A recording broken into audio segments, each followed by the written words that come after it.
We at Toronto EMS are fortunate to have a pre-existing group of volunteers that aids us with our Orthodox Jewish community, spanning from approximately Bathurst and Eglinton to Bathurst north of Highway 7.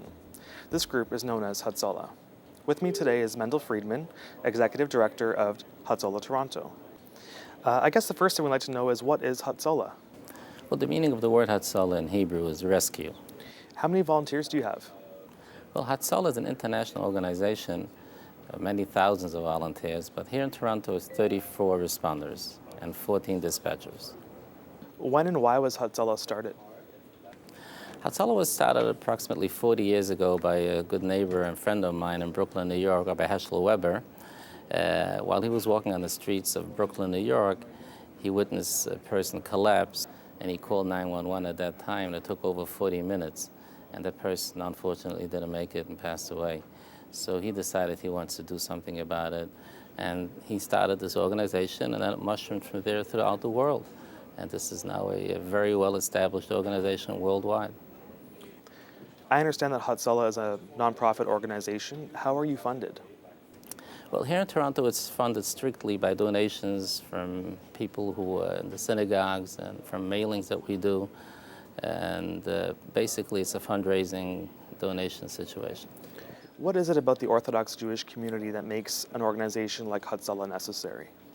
Oh, there's many reasons for that. There's religion, culture, modesty, holidays, language is a big barrier. We find that all the time, that people, especially elderly people, who are not very fluent with English, and that they'd rather explain it to somebody in their mother tongue language, which is Hebrew or Yiddish, and that's where we come into the picture.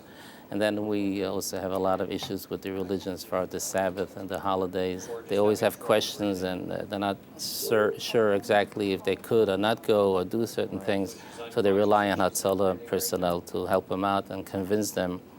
And we do this all the time, to convince them that if the EMS says go to the hospital, then they must do it. That's part of their religion to take that help.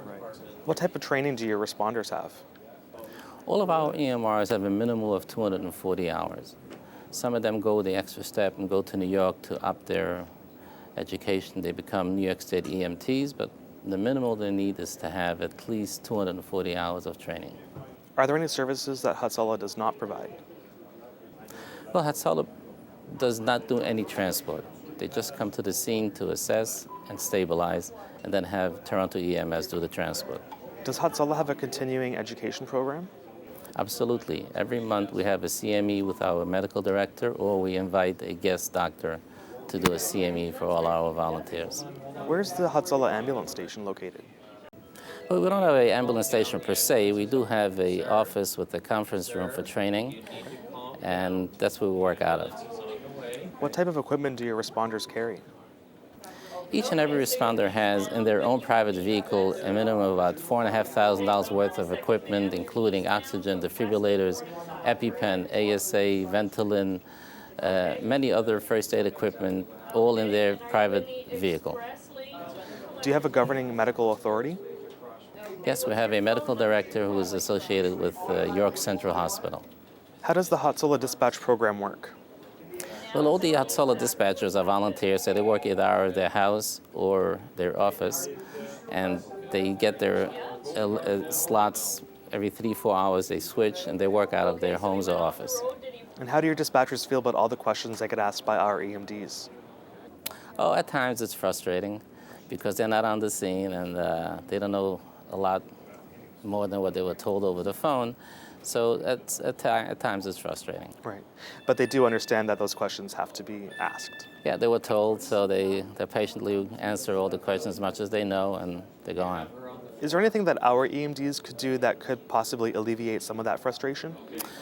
Probably let our dispatchers know that help is on the way, even though I keep you on the line and ask you all the questions, but help is still on the way while we talk. When does the Hotzoloh dispatcher call 911?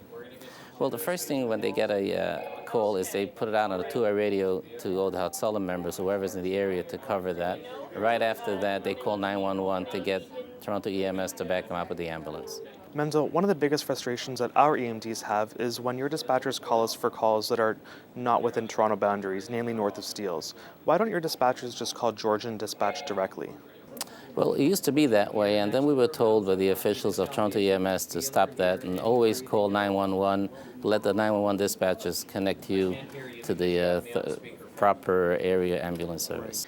And the vast majority of calls are generated in the buffer zone. So by you calling 911 and getting Toronto EMS, our policy is to start our closest anyways and then call Georgian. So I guess there really isn't any delay by calling 911. That's right. That's correct. How can somebody get more information about Hotzoloh if they wanted to? I'm available anytime. They can call me in the office or on my cell. I'd be more than happy to answer any questions that anybody has. Is there anything else you'd like to add, Mendel? Oh, I love this opportunity to be here and to show gratitude with the partnership that Hotzoloh and Toronto EMS has, and I hope it continues that way. Mendel, thank you so much for coming in and educating us all. I know I've learned a lot, and I know that all of our EMDs will as well. Thank you so much. It's a pleasure.